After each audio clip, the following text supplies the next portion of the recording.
Okay, day one, UrbanismNext conference, Portland, Oregon. The US's elite in sustainable mobility gathering. I think to summarise sort of the core content, autonomous vehicles, shared mobility, e-commerce, all being real estate, all being smashed together. Yeah. Like I've never seen it smashed together before. Yeah, and at a real granular level as well. It's not a strategic conversation about AVs that we keep hearing.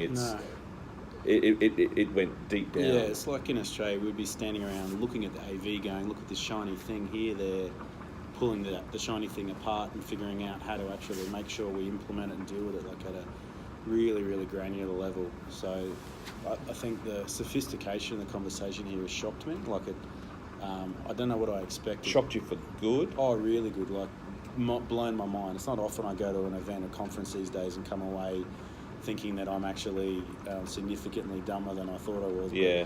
But the level of conversation here has just blown my mind. It's deep. Like the room is full of people who have a really, really deep understanding of how to implement this stuff. 500 people. Yeah, 500 people. Yeah. Well, that's right. We're only through day one. Still a day and a half to go, and already I'm at 90% full. I'm almost ready to call it that.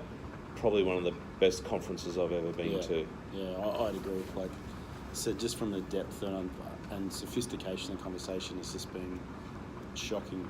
Yeah. In a good way. Absolutely in a good way.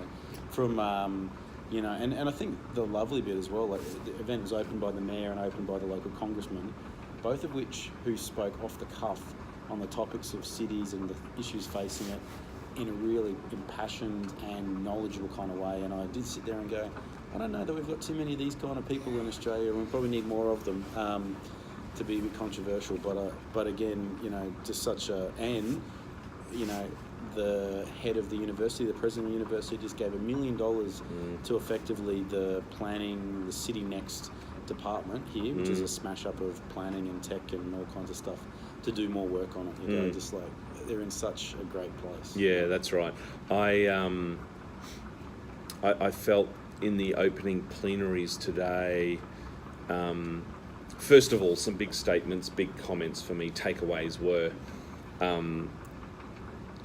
500 planners, designers, practitioners and policymakers that haven't necessarily been at the table with tech at all, but very, very much loving and embracing the opportunity that tech and data bring to helping shape better cities. So not a lot of haters here, a lot of lovers, but very much an acknowledgement that that advancements in things like autonomous vehicles, we need to be cautious about a few things, but still a realisation that even though there's going to be negative outcomes, they're embracing the positive and what it can sort of really do to help. So for example, a big comment I heard today was, from a hardcore transit biking person, the comment was, AV is potentially going to be our quickest way to electrify the vehicle fleet, and that was purely with a climate change lens that they were sort of approaching that. So, they're very hearing that from sort of an urban planning cyclist person, embracing AVs because it can help with those particular type of outcomes is pretty different thinking from what I've usually sort of found. And for me, this probably one of the best things I saw was this effectively property development discussion, understanding the impact of property prices and real estate by the disruption by AVs and technology, but a really deep discussion on development, how it's going to change, potential impacts to government revenue and prices and rates and land values and development form and function, and again, it's just stuff you go, wow, we've got a long way to go and some interesting challenges ahead. And then in the afternoon, get to sort of sit in on a whole session of planners adapting to a post-AV world and what does that actually look like. And it was really, really deep discussion on impact of pricing and demand change and behavioural change. And I know you sat in on a whole session of three people talking about sociological aspects of just using and ridership of. Yeah, that's right, and that was a level of AV conversation I'd never really been exposed to, and there was really it was like a buffet selection of research that has been done or is underway relating to the behavioural characteristics of humans interacting with AV. So, studies that are going deep into sort of exploring the idea that, okay, so if we're all in an autonomous vehicle, whether it's shared or whether it's the whole family, are we going to multitask? That's one of the assumptions among thousands of assumptions that we're making in this AV conversation. And, some of the research is showing us that, we're not necessarily going to be big multitaskers, in a car. The other fascinating one was there was research around the level of car sickness around the world in different marketplaces, and that of course relates to that, which is, well, multitasking, you're moving, you're looking or doing something. Car sickness is is real. The other one was discussion generally around getting sociologists and psychologists more involved in this, to share with us what they find around humans' adaptation to technology. So whilst the technicians might want to drive that technology or solution or strategy, how do humans sort of interact with that? So just and I think like that's the level, of every the level conversation I've seen is just, it's deep into. So they've got research. They've got years and years of people actually have done the work to pull it together. I sat in on one, which is sort of this planner's adaptation stuff, and they've gone through their zoning codes and they've actually figured out how to code electric vehicle charging stations and all of the rules and regulations, and these are only conversations that are sort of had in passing in Australia. They've actually kind of nailed it.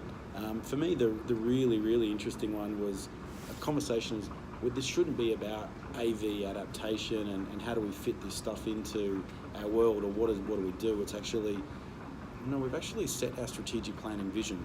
That doesn't need to change. We just need to flip the conversation over as to how do we use this emerging technology to help us to get to our pre-agreed long-term vision quicker and in a different kind of way, as opposed to, oh my God, this is going to change our world, we need to change our view of our city.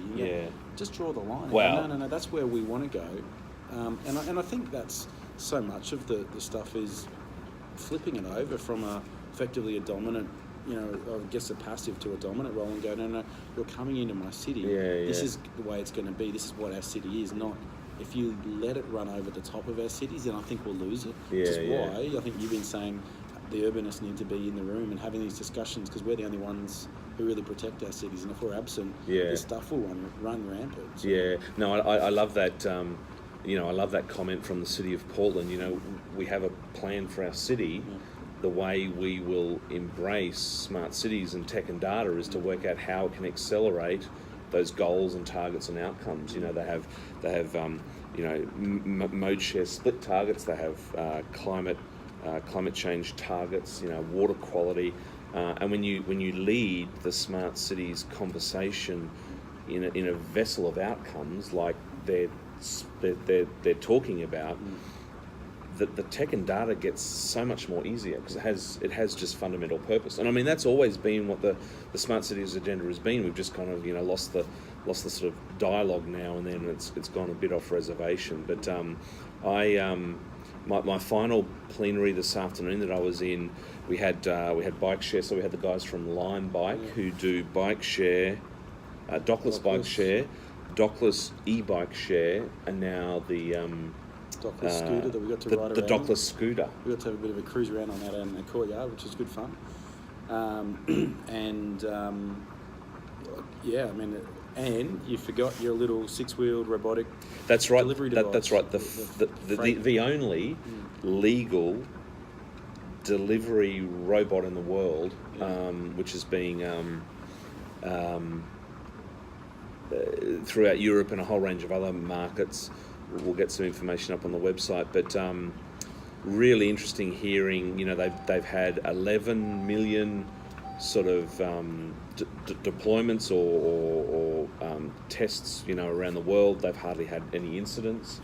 They're very transparent on how it operates. They open their books on what happens with the data that's gathered from the cameras and the sensors. And they were giving a case study on how a mail company was using it to sort of fill trucks full of these little robots, and then they go out, they park it in a neighbourhood, and they go out and deliver. And they're able to deliver about 400 parcels a day, where the guy in the van delivering can do about 150. So examples again of technology that's just allowing greater efficiencies. So a massive first day to summarise. Head spinning. Back to the hotel to prepare for our Future Street Masterclass, which we're Tomorrow. delivering tomorrow. Absolutely. So Looking we'll forward report back tomorrow, see how we went. That's exactly right. Look forward to it.